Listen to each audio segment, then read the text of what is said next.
Hello mga idol, dahil marami pong nagre-request na gawin nating lalaki ang AI voice, ito na po. Sana po ay magustuhan ninyo. Maraming salamat po. At nahulaan ni Janshin at ng iba pa na sa level ni Juan, sisirain siya ni Shan sa isang pag-atake. Kinagat ni Janshin ang ibabang labi, inamin na hindi niya alam kung ano ang mangyayari, ngunit ipinahayag niya na nagtiwala siya kay Juan. Naalala niya ang lahat ng pagkakataong tinulungan niya sila sa pamamagitan ng pagbibigay ng elixir at pagpapalaya kay Shan at Feng'er mula sa spell, at naisip niya na mula nang umalis siya sa bundok, lahat ng desisyon niya ay tama. Naalala rin niya kung paano siya napanalunan para mag-ingat, at binanggit din niya na kailangan niyang kumilos ng mabilis kapag nagaw iligtas ng mga tao. Habang iniisip niya ito, ngumiti si Juan, na hindi pa napinsala ng Shan attack, iniabot ang kanyang sandata sa kanyang harapan at pinandilatan ang kanyang kalaban. Si Shan na punong-puno ng pawis ang mukha dahil sa takot, nag-iisip kung ano ang kanyang gagawin. Sina Janshin, Feng'er at Shan ay nakarating na sanayon sa puntong ito, at pagkatapos ng biglang paglapag, agad na iniabot ni Janshin ang kanyang kamay sa gilid, itinuon ang kanyang magical energy upang lumikha ng Heavenly Spirit Castle, itinikom ang kanyang panga at lumikha siya ng isang kalasag at inihagis ito, mataas sa hangin, huminto sa langit sa itaas ng nayon. Ang shield ay nagsimulang umami ng magical energy, na nagiging simboryo ay tumakip sa mga bahay, pinuprotektahan ito mula sa mga posibleng pag-atake. Sa sandaling ito, biglang sumigaw si Juan sa pagkamangha at tinanong kung ano ang mali. Hindi nagtagal ay ngumiti siya, pinagkrus ang kanyang mga braso sa kanyang dibdib at sinabing maaari siyang atake ni Shan. Tumawa siya, hinawakan ang sibat, nagtatanong, talaga bang iniisip ni Juan na hindi niya ito kakayanin? Seryoso siyang tumingin sa kanya, at ipinaliwanag ni Juan na gusto niyang sabihin na kung mayroon pang alas si Shan, dapat niyang gamitin ito sa lalong madaling panahon, dahil hindi na siya magkakaroon ng isa pang pagkakataon. Sumigaw si Shan nang marinig ito at nanginginig sa galit, at itinikom din ang kanyang mga panga sa lakas, sumisigaw. Itinutok niya ang kanyang sibat pataas, at isang malaking halaga ng magical energy ang lumitaw sa paligid nito. Ang salamangka na ito ay nabuo sa isang Bloody Howard Strike, at ang pag-atake na ito ay napakalakas na ang mga bato sa malapit ay bahagyang nawasak, naramdaman ang kapangyarihan ng kanyang salamangka, ngumisi si Shen sa pag-asam ng tagumpay, ngunit sa susunod na sandali, bigla siyang nanlamig sa pagkabigla, napansin iyon. Nakatayo pa rin si Juan sa harapan, hindi siya nasaktan. Hindi niya naunawaan kung paano ito nangyari, at si Juan ay nanunuya na tumingin sa kanya, nagtanong, talaga bang lahat ito ay galit? Inutusan siya ni Shan na mamatay at iwagayway ang kanyang sandata, ngunit umiwas si Juan, at lalo lamang nagalit si Shan dahil sa pagpapalakas nito sa kanyang salamangka. Upang i-activate ang Power of Ten Blades, isang makapangyarihang pillar of magical energy ang lumitaw sa kanyang harapan, patungo kay Juan, ngunit hindi tumigil doon si Shan, at gamit ang demonic light of the heavens, paulit-ulit na pinalakas ang atak na ito, na lumikha ng marami pang ang parehong mga haligi ng enerhiya. Lumitaw ang madilim na ulap sa himpapawid sa itaas ng larangan ng digmaan, at ang magical aura ay napakalakas na naabot pa nito ang nayon, bumangga sa kalasag na itinayo ni Janshin. Nagngangalit si Xian habang pinagmamasdan ang labanan mula sa malayo at nagtanong, ito ba ang power of a demon warrior? Si Janshin, habang magkadikit ang mga palad, ay nanginginig, halos umiyak, at desperadong sinabi ang pangalan ni Juan, habang ipinaalala niya kay Shen na sinabi niya. Ito sa kanya noon pa man. Natigilan si Shan, nakahinga ng maluwag, at namamangha kay Juan, na napansin na hindi ganoon kadali na kabisaduhin ang kasanayan sa buong lawak nito. Nalilitong tanong ni Shan sa kanya, at tinanong niya ang sarili niyang tanong bilang kapalit, tinatanong kung ano ang silbi ng skill kung hindi ito makontrol ni Shan. Bilang tugon, nagpadala siya ng sarili niyang attack, na nagpaalis kay Shan's spell. At nanginginig siyang tumatawa na kinakabahan at nag-assume na nananaginip siya. Napatingin siya sa magic na kakalikha niya lang, nagwawala sa gulat at umindayog sa pagsisikap, napabulalas siya na imposible, na nagmumungkahi na marahil ito ay isang ilusyon. Lumapit si Juan sa kanya, tinanong kung tama si Shen sa pag-iisip na siya ay isang naglilinang na disipulo na madaling makalaban sa kanya, umiwas lang si Shen, ngunit hindi sumagot, at ngumiti si Juan, sinabi na ito ay napakasimple, at ipinaliwanag na ito ay lahat dahil tinatakan niya ang kanyang kaharian. Ngumiti siya, at pinaandar ni Shan ang Demon Cross Magic, itinuro ang pag-atake na ito kay Juan gayunpaman, kalmado niyang ipinagtanggol ang sarili mula sa pag-atakeng ito, idinagdag na hindi pa siya kailanman nag-ensayo sa harap ng ibang tao, sa takot na ang isang sakuna ay imposibleng maiwasan kung natagpuan nila, tungkol sa kanyang tunay na antas. Si Shan, hindi sumuko, ay gumamit ng serye ng Demon Magic Strikes, ngunit si Juan, naiinip na nakapikit, bumantong hininga, ipinagtanggol ang sarili mula sa pag-ataking ito, at idinagdag na hindi nararapat para sa isang clan disciple na ipagmalaki ang kanyang mga kakayahan, dahil ang mas mataas. Kakayahan ng isang tao, mas maraming problema ang bumabagabag sa kanyang mga balikat. Seryoso niyang tiningnan si Shan, napansin na para hindi komplikado ang kanyang buhay, pinilit niyang itago ang kanyang lakas. Si Shen, na tumatakbo sa gilid, ay inutusan siyang mamatay at tinawag siyang baliw, na nagmumungkahi na siya ay baliw. Sinubukan niyang magpakawala ng isa pang pag-atake, tumalikod, ngunit patuloy na tumakbo pabalik. Ngunit si Juan, na biglang sumulpot sa landas ng kanyang paggalaw, ay inutusan siyang huminto, at tinanong kung dapat niya siyang palayain. Si Shan, na hindi ma-orient ang sarili, ay bumangga sa kanya na sumisigaw, at na-activate niya ang magical energy. Sinabi na siya sa interrupts kanyang pahinga ng paulit-ulit. Idinagdag din niya na nasaktan niya ang kanyang mga kasama, kaya napilitan siyang magsimula sa trabaho ng maaga. Sinimulan niyang paikutan ang kanyang sword at nagsimulang umikot din ang magical energy.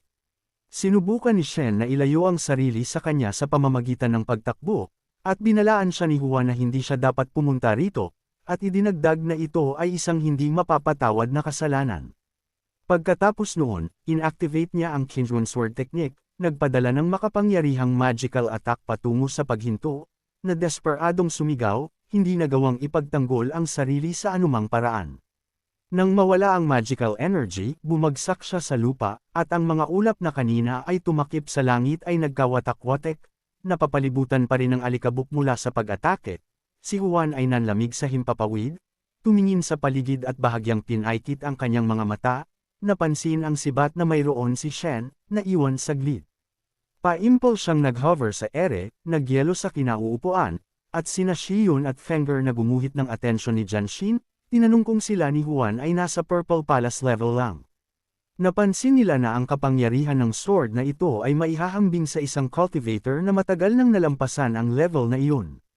Nagulat sila na si Juan ay talagang hindi isang elder ng clan, at ipinaliwanag na ito ay hindi kapanipaniwala. Maging si Shan ay nagulat at natigilan sa pagkabigla, napagtanto na, sa katunayan, ang antas ni Juan ay matagal nang nahihigitan ng lahat ng mga disipulo ng angkan. Mas idinilat niya ang kanyang mga mata, ikinuyom ang kanyang mga kamay sa mga kamao, at naisip na kung ikukumpara sa kanya, siya ay mas mahina. Ibinaba ang kanyang ulo, malungkot niyang tinanong ang sarili, ano pa nga ba ang magagawa niya? Ngunit bigla siyang nanginig, naramdaman ang isang malakas na hangin na umuusbong mula sa blast wave mula sa atak na nilikha ni Juan. Nawala sa kanyang pag-iisip si Jianxin at nagmura, napagtanto na ang kapangyarihang ito ay masyadong malakas at napansin na ang kalasag na kanyang nilikha ay nagsisimula ng pumutok, sumigaw siya na ang lahat ng narito ay malapit ng madudurog, na nakakuha ng atensyon ni Fenger. Hiniling niya sa kanila na magmadali at ilikas ang mga taga-nayon, na nagpasya na siya na ang bahala sa iba. Hindi nakipagtalo sina Shan at Fenger dito, at itinuon niya ang kanyang magic para palakasin ang depensa. Naisip na hindi bababa sa ililigtas niya ang mga buhay na ito. Sinimulan niyang ibuhos ang kanyang salamangka sa kalasag, ngunit biglang sumulpot si Juan sa tabi niya, hinawakan ang protective dome gamit ang kanyang daliri, napansin ang kamay nito sa tabi niya, nagtatakang tanong ni Jianxin, ano ito? Tumayo si Juan sa tabi niya, hindi pinapansin ang nagtatakang tingin niya, at ginamit ang sarili niyang salamangka para ibalik ang depensa. Nagulat ang mga taga-nayon sa loob ng nayon, at ngumiti si Juan at iminungkahi na subukan nila ang isang bagay. Nagulat na sigaw ni Jianxin sa pangalan niya, pero ngumiti lang siya bilang tugon, napapikit. Makalipas ang ilang oras, nang maalis na nila ang Magic Dome sa nayon at makapasok sa loob, lumuhad ang mga taga-nayon at nagsimulang magpasalamat sa kanilang pagligtas sa kanila, habang nakangiti sina Shan at Fengger at iwinagayway ang kanilang mga palad sa mga taga-nayon bilang pagbati. Maingat na hinawakan ni Jianxin ang kanyang kin gamit ang kanyang kamay, na nakuha ang atensyon ni Huan sa kanyang sarili, at pagkatapos na maghintay na hayaan siya nito, malungkot siyang tumingin sa kanya at nagtanong kung bakit hindi niya sinabi sa kanya kanina na siya ay napakalakas. Natigilan sandali si Huan nang marinig ang tanong na ito, at pagkatapos ay awkward na hinawakan ang kanyang ulo gamit ang kanyang kamay, nagtatanong kung ano ang kanyang pinag-uusapan. Nakangiti, itinaas niya ang kanyang daliri, ipinaliwanag na salamat sa anting-anting na natanggap niya mula sa elder, nagawa niyang talunin ang demonyong ito. At nang marinig ito, sabay na nagtanong sina Jianxin Shi, yun at dating kung ano ang ibig sabihin nito. Si Jianxin, nakatingin sa kanya na nalilito, ay nagtanong, hindi ba ang sword na ito ang naglabas ng kanyang sarili? Si Huan, na nakapikit, ay bumantong hininga at tumalikod upang itago ang kanyang damdamin, sa wakas ay naibulalas na, syempre, hindi niya nilikha ang espada na ito. Sa pagtatanong, saan kukuha ng ganoong lakas ang isang ka-level niya mula sa pag-alala sa mga larawan ni Fengger, Jianxin at Shan na nakikipaglaban kay Xian, sa kanyang isipan, nabanggit niya na, salamat sa kanilang desperadong pagtutol, nagawa niyang buhayin ang kapangyarihan ng anting-anting na binigyan siya ni Master. Ipinikit ang kanyang mga mata, idinagdag niya na sila ang naubos ang demonyo at ang espada lamang ang tumapos sa kanya. Ang lahat ay natigilan sa pagkamangha sa pag-iisip tungkol sa mga salitang ito. At kinuyam ni Huan ang kanyang kamay, buong kumpiyansa na ipinahayag na siya ay maswerte lamang at wala ng iba pa. Ipinatong ni Jianxin ang kanyang kamay sa kanyang baba, nag-iisip at nagtanong, kung gayon, paano niya nagawang labanan ang mga pag-atake ni Shan ng napakahusay? Naalala niya ang sandaling ito, at natigilan. Si Huan, hindi alam sa una kung paano sasagutin ang tanong na ito, tiningnan siya ni Jianxin ng mabuti at naghihintay ng sagot. At siya, hawak ang kanyang buhok, ay tumingin sa ibaba, na ipinaliwanag na, sa katunayan, ang kanyang pangunahing espesyalidad ay upang maiwasan ang pag-atake, kaya ang pag-iwas ay hindi ganoon kahirap para sa kanya. Idinagdag din niya na alam mismo ni Jianxin na ang kanilang master ang pinakamagaling sa clan, ngunit hindi pa rin siya sumuko. Lumakad palapit sa kanya at nagtanong, paano ang nakaharang na hanay na iyon? Ipinahayag niya na ang pagpapatatag ng gayong salamangka ay hindi isang bagay na kayang gawin ng isang disipulo sa Hua level. At inilagay niya ang kanyang kamay sa bulsa ng kanyang damit, ipinaliwanag na may ginamit siya na ipinakita niya ang nakatagong lilam ng espiritu. At nang makilala ang item na ito, kinilig si Jianxin, sinigaw ang pangalan nito, at ibinaba ang kanyang ulo. Naalala ni Jianxin na ang nakatagong Spirit Jade ay isang Spirit Stone na maaaring mag-imbak ng spiritual power at tawagin ito anumang oras, dahil sa mataas na halaga nito at rarity, hindi sikat ang batong ito. At ibinaba ang kanyang ulo, naisip niya na medyo maayos ang kwento ni Huan, ngunit sinabi pa rin sa kanya ng kanyang intuition na may mali. Sa oras na ito, ibinalik niya ang bato sa bulsa ng kanyang damit. Ngunit patuloy na nagmumuni-muni si Jianxin, hawak ang kanyang baba gamit ang kanyang kamay. Bumantong hininga si Huan, pinagmamasdan siya, at sa wakas ay lumapit sa kanya, ipinatong ang kanyang kamay sa kanyang ulo, pinayuhan siyang huwag magbigay sa kanyang sariling imahinasyon. Tanong niya, kung ganoon ba talaga siya kalakas, bakit hindi pa rin alam ni Master at Shan ang tungkol dito? Idinagdag din niya na si Jianxin ang pinakamahusay na disipulo ng clan, na nagdedeklara na talagang hindi na kailangang pagdudahan ito. Pag-angat ng ulo, nahihiya siyang tumingin sa kanya at napagtanto ang kahulugan ng kanyang mga salita, lalo siyang napahiya. Pinagsalikop ang kanyang mga pisngi gamit ang kanyang mga kamay at pinaikit ang kanyang mga mata. Tinanong niya, anong uri ng biglaang pag-atake ng mga papuri ito? Napapikit si Huan at ngumiti, itinaas ang kanyang mga kamay na parang sumusuko, at biglang naakit ni Shan ang kanyang atensyon.